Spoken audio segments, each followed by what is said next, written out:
Supreme court में सुनवाई लगातार जारी है। हम चाहते हैं कि प्रदूषण कम हो, ये कहना है सुप्रीम कोर्ट का। राजनीति से हमें कोई भी मतलब नहीं है, हमें मतलब है तो आम जनता से, जिसको काफी ज्यादा परेशानी इस प्रदूषण की वजह से हुई है। वकील विकास सिंह के तर्क पर सुप्रीम कोर्ट की टिप्पणी। पंजाब में पराली जलाई जा रही है, विकास सिंह ने ये कहा, और कहा कि पराली पर राजनीति हो रही है। वकील विकास सिंह की ये तर्क रखा गया और साथ ही ये भी कहा गया कि ऑड इवन पर अभी कोई फैसला नहीं हुआ है। तो प्रदूषण पर सुप्रीम कोर्ट में इस वक्त सुनवाई चल रही है। हम चाहते हैं कि प्रदूषण कम हो, इस पर राजनीति ना हो। गौरव हमारे सहयोगी जुड़ चुके हैं ज्यादा जानकारी के साथ। गौरव, जरा बताएं सुप्रीम कोर्ट की सुनवाई में क्या कुछ हो रहा है।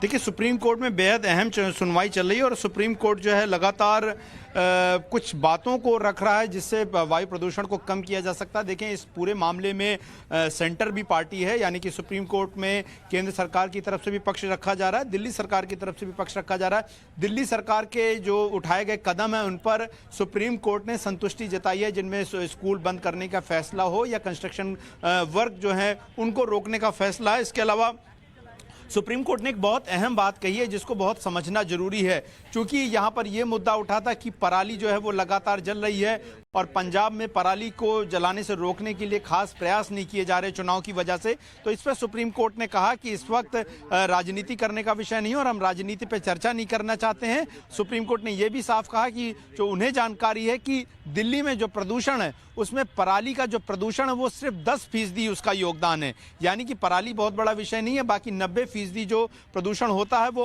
उसके अन्य कारक हैं। इस पर सुप्रीम कोर्ट ने यह भी कहा कि जो सड़क से उठने वाला प्रदूषण है, यानी कि डस्ट पॉल्यूशन है, उसकी एक बड़ी हिस्सेदारी है। इसके लिए सुप्रीम कोर्ट ने कहा है कि जो स्टोन क्रशर हैं उनको बंद किया जाए, साथ ही साथ जो पीक टाइम में पार्किंग एरिया है उनमें पार्किंग की जो फीस है उनको 2 से 3 गुना महंगा कर दिया जाए, ताकि लोग कम से कम सड़कों पर बाहर निकलें और पब्लिक व्हीकल्स का इस्तेमाल ज्यादा करें। सुप्रीम कोर्ट ने यह भी कहा है कि जो भी मेट्रो या दिल्ली में पब्लिक सार्वजनिक, गौरव चलिए ठीक है, आप बता रहे हैं कि कंस्ट्रक्शन के काम को भी थोड़ा कम किया जा सके ताकि पोल्यूशन को कैसे भी करके कंट्रोल किया जा सके। इस पर राजनीति जो हो रही है उससे सुप्रीम कोर्ट को कोई लेना देना नहीं है। सबसे बड़ा मकसद यही है कि पोल्यूशन कम होना चाहिए। गौरव, क्या ऑड इवन को लेकर के कुछ चर्चा हुई?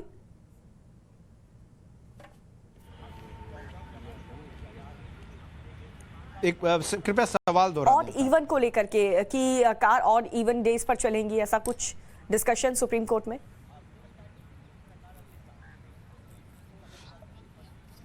देखिए, ऑड इवन को लेकर अभी तक कोई चर्चा नहीं हुई है। इसके लिए जरूर जो है जानकारी, जब इस पे सॉलिसिटर जनरल जानकारी रख रहे थे तो उन्होंने बताया कि क्योंकि सॉलिसिटर जनरल ने कहा था कि एक आपातकालीन बैठक जो है वो बुलाई गई है और उसमें तमाम फैसले लिए जाएंगे, और जानकारी दी गई कि एक बैठक हुई थी जिसमें अलग अलग सरकार, चाहे वो दिल्ली सरकार, हरियाणा सरकार, इन सभी सरकारों ने अपनी बात रखी थी। तो अभी ये जानकारी सिर्फ दी गई है कि ऑड इवन को लेकर अभी तक कोई फैसला नहीं लिया गया है किसी भी सरकार द्वारा। हालांकि सुप्रीम कोर्ट ये चाहता है कि लोग जो है सड़कों पर अपने निजी वाहन कम से कम लेकर निकलें और इसके लिए जो है पार्किंग फीस को बढ़ा देना जरूरी है। तो कहीं ना कहीं सुप्रीम कोर्ट ये संकेत दे रहा है कि कुछ ऐसे उपाय करे जाने चाहिए ताकि सड़कों पर जो गाड़ियों की संख्या है वो कम हो, क्योंकि जो व्हीकलर एमिशन है, गाड़ियों से निकलने वाला धुआं है, प्रदूषण है, उसका भी एक बड़ा योगदान है दिल्ली एनसीआर में वायु प्रदूषण फैलाने में। तो हो सकता है कि सुप्रीम कोर्ट के इस सुनवाई के बाद जो सरकारें हैं, राज्य सरकारें, उसको लेकर कोई फैसला ले।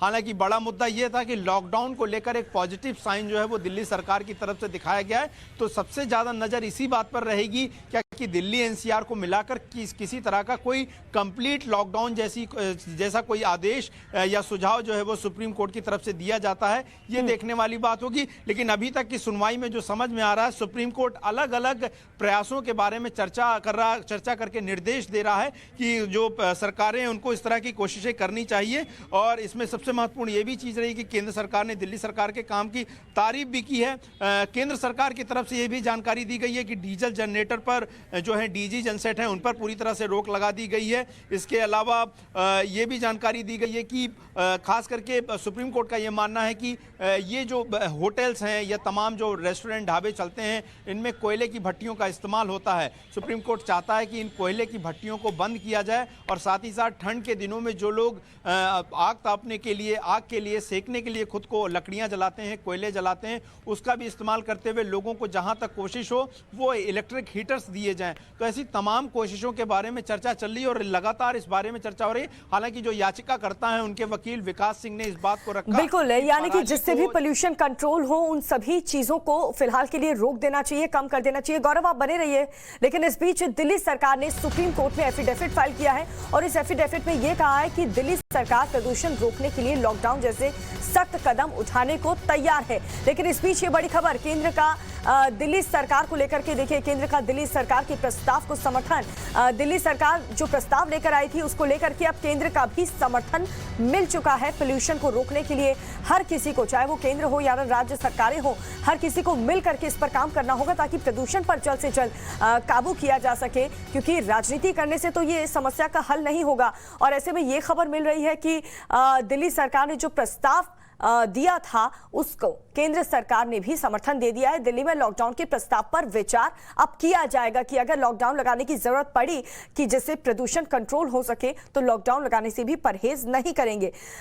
लेकिन देखिए, अगर लॉकडाउन लगता है गौरव, तो आम जनता को दोहरी मार का सामना एक बार करना पड़ेगा, क्योंकि कोरोना से अभी अभी लोग उभरे हैं, लोगों का कामकाज अभी अभी शुरू हुआ है, लेकिन दूसरी तरफ पोल्यूशन और एक तरफ बात चल रही है लॉकडाउन को लेकर।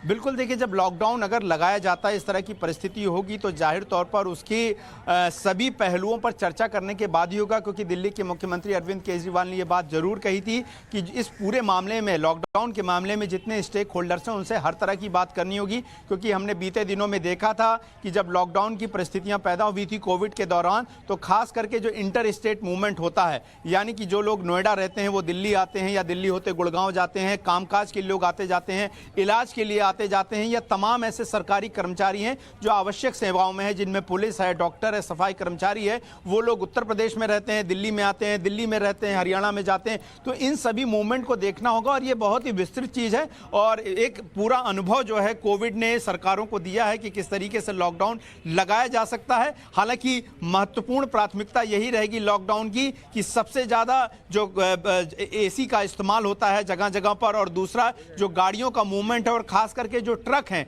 उनका जो मूवमेंट एनसीआर के इलाके में होता है। जाहिर तौर पर दिल्ली के अंदर से अब ट्रक ना के बराबर गुजरते हैं, रिंग रोड से या ईस्टर्न पेरिफेरल या वेस्टर्न पेरिफेरल होकर ये जो ट्रक हैं वो गुजर के बाहर निकल जाते हैं। लेकिन चूंकि वो भी दिल्ली और एनसीआर के इलाके में आते हैं, ऐसे में लॉकडाउन की परिस्थिति में यह भी देखना होगा कि एनसीआर के इलाके यानी कि गुड़गांव, फरीदाबाद, पलवल, नोएडा, गाजियाबाद, ग्रेटर नोएडा, इन सभी इलाकों में जो है वो ट्रक जो है उनका मूवमेंट ना हो, और ये एक लंबी चर्चा का विषय होगा। हालांकि ये जरूर देखने को मिला है कि दिल्ली सरकार का जो प्रस्ताव है उस पर जो केंद्र सरकार है वो कहीं ना कहीं उस पर हामी भरते हुए दिख रहा है, लेकिन इसमें साथ ही साथ हरियाणा सरकार और उत्तर प्रदेश सरकार को भी साथ में लाना होगा। दिल्ली सरकार ने जो प्रस्ताव पेश किया है गौरव, उस प्रस्ताव में क्या क्या है लॉकडाउन के अलावा, और अगर लॉकडाउन लगता है तो जाहिर सी बात है जैसा कि आप कह रहे हैं कि एक प्रॉपर प्लान तैयार करना होगा। क्या सिर्फ वीकडेज के दिन ही लॉकडाउन लगेगा या फिर पूरे हफ्ते भर के लिए लगेगा? क्या कुछ इस प्रस्ताव में जिक्र किया गया है?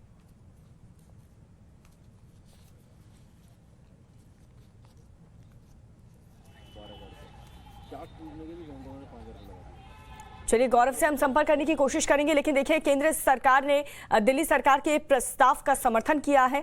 अब सवाल यह है कि क्या 2 से 3 गाड़ियां आखिर बंद क्यों नहीं कर देते? सुप्रीम कोर्ट ने यह भी बात कही और कहा कि हमें राजनीति से कोई लेना देना नहीं है, हमारा मकसद सिर्फ यही होना चाहिए कि जल्द से जल्द प्रदूषण पर कंट्रोल किया जा सके, क्योंकि इस बढ़ते प्रदूषण को लेकर के, बढ़ते प्रदूषण की वजह से काफी ज्यादा परेशानी लोगों को हो रही है, काफी लोगों के अंगों को नुकसान पहुंच रहा है। और इस बीच दिल्ली सरकार ने सुप्रीम कोर्ट में एफिडेविट भी फाइल किया है और इस एफिडेविट में यह कहा गया है कि दिल्ली सरकार प्रदूषण रोकने के लिए लॉकडाउन जैसे सख्त कदम उठाने को तैयार है, लेकिन इस तरह के लॉकडाउन का तब तक बड़ा असर नहीं होगा जब तक दिल्ली से सटे दूसरे राज्य में लॉकडाउन न लगाया जाए। ये एफिडेविट पूरा प्रस्ताव आपको बता रहे हैं जो दिल्ली सरकार की तरफ से दाखिल किया गया है, यानी कि जब तक गुरुग्राम, नोएडा, गाजियाबाद जैसे शहरों में लॉकडाउन नहीं लगेगा तब तक इसका असर नहीं दिखेगा। सिर्फ दिल्ली में लॉकडाउन लगाने की वजह से कुछ नहीं होगा।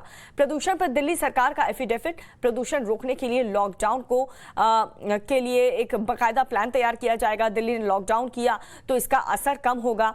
दिल्ली एनसीआर में लॉकडाउन हो तो बेहतर होगा, क्योंकि आसपास के इलाकों में भी अगर लॉकडाउन लगेगा तो हर तरफ से अगर प्रदूषण कम होगा तो बेहतर होगा। सिर्फ दिल्ली में ही लॉकडाउन लगाने के फैसले को लेकर के विचार नहीं करना होगा। हमें आसपास के इलाकों में जिसमें गुरुग्राम, एनसीआर, नोएडा का भी जिक्र किया गया है, अगर बाकी जिलों में भी इस तरीके की लॉकडाउन लगते हैं, रोक लगती है, पाबंदियां लगती हैं तो प्रदूषण में कमी आ सकती है। तो दिल्ली सरकार का सुप्रीम कोर्ट में ये एफिडेविट जो दाखिल किया गया है वो एफिडेविट टाइम्स नाउ नव भारत आपको इस वक्त दिखा रहा है, जिसमें किन किन खास बातों का जिक्र किया गया है वो पॉइंटर्स के जरिए हम आपको बता रहे हैं। देखिए, दिल्ली में पोल्यूशन के जो फैक्टर्स हैं वो देखिए, पटाखों का धुंध, पराली, कचरे का धुंध और गाड़ियों का भी बहुत ज्यादा पोल्यूशन इस वक्त हो रहा है। तो गौरव लगातार हमारे साथ बने हुए। गौरव, वो सभी बिंदुओं पर इस वक्त चर्चा हो रही है कि किन किन कारणों की वजह से पोल्यूशन काफी ज्यादा कम हो रहा है और उनको फिलहाल जल्द से जल्द कंट्रोल किया जा सकते। क्या लगता है गौरव, कोई बड़ा फैसला बहुत जल्द लिया जा सकता है क्या?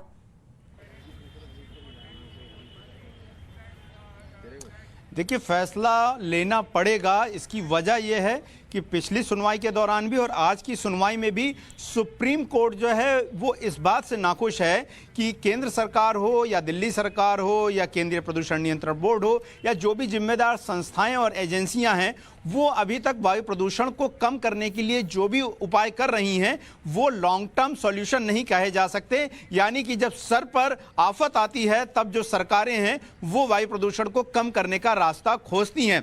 सुप्रीम कोर्ट ने एक बहुत महत्वपूर्ण चीज कही गई है। कोर्ट ने कहा है कि 76% दिल्ली में जो प्रदूषण है वो डस्ट यानी कि सड़क पर होने वाली धूल, दूसरा परिवहन और तीसरा इंडस्ट्री यानी उद्योगों की वजह से होता है। 76%, यह हमें गौर करना चाहिए। यानी कि सुप्रीम कोर्ट इस बात की ओर साफ इशारा कर रहा है कि ये जो 76% वाले 3 कारण हैं, ये इन पर कोई आज आप तुरंत कोई इनका हल नहीं निकाल सकते हैं। लंबे समय से सरकारों को इन पर काम करना चाहिए। सरकार ने यह भी कहा कि आप ट्रकों की एंट्री 2 दिन के लिए बैन कर देंगे, लेकिन उससे क्या होगा? आपको गाड़ियों की आवाजाही पूरी तरह से फिलहाल के लिए तो बंद करनी ही पड़ेगी। दूसरा ये कि आपको डस्ट पॉल्यूशन, साथ ही साथ इंडस्ट्रियल पॉल्यूशन और इसके अलावा आपको जो ट्रांसपोर्ट यानी व्हीकलर पॉल्यूशन है उस पर भी आपको सोचना होगा, क्योंकि ये 76% योगदान करते हैं दिल्ली के प्रदूषण में। तो सुप्रीम कोर्ट इस मामले में बेहद सख्त है और ये मानकर चलना चाहिए कि जिस तरीके से पहली सुनवाई के बाद, चाहे वो केंद्र सरकार हो, ग्रैब की सब कमेटी ने शाम को 5 बजे मीटिंग बुलाई थी, उसके बाद दिल्ली के मुख्यमंत्री अरविंद केजरीवाल ने आपात बैठक शाम के 6 बजे बुलाकर और उसके बाद घोषणाएं की थी एक के बाद एक। ये उम्मीद की जानी चाहिए कि आज की बैठक के बाद भी कुछ बड़े फैसले जो हैं वो केंद्र सरकार और दिल्ली सरकार और बाकी राज्य सरकारें मिलकर ले सकती हैं, क्योंकि सुप्रीम कोर्ट संतुष्ट नजर नहीं आ रहा। वो जरूर कह रहा है कि आपने जो कदम उठाए हैं फौरी तौर पर वो ठीक हैं, लेकिन लॉन्ग टर्म में, लंबे समय के लिए अगर आप दिल्ली से वायु प्रदूषण को खत्म करना चाहते हैं तो ये प्रयास नाकाफी होंगे। हालांकि दिल्ली सुप्रीम कोर्ट ने कुछ ऐसे तरीके बताए हैं जिनको शायद सरकारों को पालन करना होगा, जिनमें जैसा मैंने आपको पहले भी बताया कि चाहे वो पार्किंग शुल्क 2 से 3 गुना करना हो या लैंडफिल में कूड़ा जलाना बंद करना हो, डीजल जनसेट का प्रयोग बंद करना हो, इसके अलावा पानी का छिड़काव करना हो, तो ये सारे तमाम उपाय हैं जो किया जा सकता है। लेकिन ये बहुत महत्वपूर्ण चीज है। सुप्रीम कोर्ट ने देखिए एक चीज और कही है कि दिल्ली सरकार का पूरा हलफनामा किसानों पर आरोप लगाने वाला है। सुप्रीम कोर्ट ने यहां पर कहा है कि दिल्ली सरकार का पूरा जो हलफनामा है वो किसानों पर आरोप लगाने वाला है। कोर्ट ने कहा कि पराली की वजह से जो चार्ट है उसकी वजह से बहुत कम जो है वो प्रदूषण होता है। कोर्ट ने दिल्ली सरकार के वकील से यह भी पूछा है कि आपने क्या कदम उठाए हैं। सरकार के वकील को कहा कि आप ये भूल जाओ कि आप एफिडेविट में क्या कह रहे हो या आपने अपने नए आदेश में क्या किया। अब आप ये बताइए कि आपने ओवरऑल दिल्ली में प्रदूषण कम करने के लिए क्या कहा है। सुप्रीम कोर्ट ने दिल्ली सरकार से ये भी बताने को कहा है कि आप बताइए आपने रोडों की सफाई को लेकर क्या कहा है। और मैं आपको बता दूं कि ये एक बहुत बड़ा राजनीति का विषय रहा है कि दिल्ली में जो प्रदूषण है वो अचानक पराली जलने या पटाखा फोड़ने से होता है या दिल्ली में ही कुछ ऐसे कारण मौजूद हैं जो कि साल भर जो है वो वायु प्रदूषण करते हैं, क्वालिटी इंडेक्स को गिराते हैं। उस पर सुप्रीम कोर्ट आज बहुत स्पष्ट है और उसने साफ कहा है कि वो राजनीति पे कोई बात नहीं करेगा, क्योंकि पराली सिर्फ 4 से 10% उसकी वजह है। बाकी सड़कों पर से उठने वाला, यानी कि जब गाड़ियां चलती हैं टायर रगड़ते हैं तो उससे धूल उठता है, कई जगहों पर सड़कें खराब होती हैं, उससे एक धूल उठता है, जो धूल जो है वो प्रदूषण में एक बहुत बड़ा कारक है। और सुप्रीम कोर्ट दिल्ली सरकार से ये साफ साफ जवाब चाहता है कि आपने जो एफिडेविट दाखिल कर दिया स्कूलों को बंद करने को लेकर, कॉमर्शियल जो कंस्ट्रक्शन है उनको बंद करने को लेकर, वर्क फ्रॉम होम को लेकर, ये सब तो ठीक है, लेकिन आपने बताइए कि आपने और क्या उपाय किए हैं। तो सुप्रीम कोर्ट आज पूरी तरीके से जो सुप्रीम कोर्ट रुख दिख रहा है कि वो इस मामले में चाहता है कि बार बार जो है हर साल प्रदूषण होने पर इस तरह की स्थिति पैदा होती है, वो ना होकर सरकारें गंभीरता से कोई फैसला लें, चाहे वो केंद्र सरकार हो, चाहे वो दिल्ली की सरकार हो, चाहे वो हरियाणा की कोई भी सरकारें हो, वो मिलकर फैसला ले ताकि वायु प्रदूषण का मामला। और सुप्रीम कोर्ट ने देखिए पहली सुनवाई में बहुत नाराज होकर कहा था कि आपने स्कूल खोल दिए और सुबह सुबह छोटे छोटे बच्चे जो हैं वो 7 बजे इस फॉग वाले स्मॉग वाली सिचुएशन में स्कूल जा रहे हैं, वो अपने को एक्सपोज कर रहे हैं, यानी कि वो अपने को बीमार करने की स्थिति में। आपने स्कूल तो खोल दिया लेकिन आबो हवा इस तरीके की नहीं है कि छोटे बच्चे स्कूल जा सके। उसी के बाद दिल्ली सरकार ने फैसला लेते हुए स्कूलों को बंद करने का निर्णय लिया था 1 हफ्ते के लिए। लेकिन सुप्रीम कोर्ट का मत यह है कि ये सब फैसले हो सकता है अभी के लिए एयर क्वालिटी इंडेक्स को जो है वो थोड़ा नीचे ले आए, बेहतर कर दें, लेकिन ये साल भर का निपटारा नहीं है। ये अगले साल के लिए स्थिति ऐसी पैदा नहीं होगी, अगले साल फिर इस तरह की स्थिति पैदा होगी, फिर से आरोप प्रत्यारोप का दौर शुरू होगा। तो उम्मीद की जानी चाहिए कि जो ये हियरिंग चल रही है इसमें लगातार और देखिए इसमें एक खबर और आ रही है, कह दिया है, स्पष्ट तो कहा ही है लेकिन सख्ती से भी कह दिया है कि राजनीति से ऊपर उठकर, आरोप प्रत्यारोप से ऊपर उठ करके आपको प्रदूषण को कम करने के लिए काम करना होगा। बहुत बहुत शुक्रिया गौरव आपका इस खास जानकारी के लिए।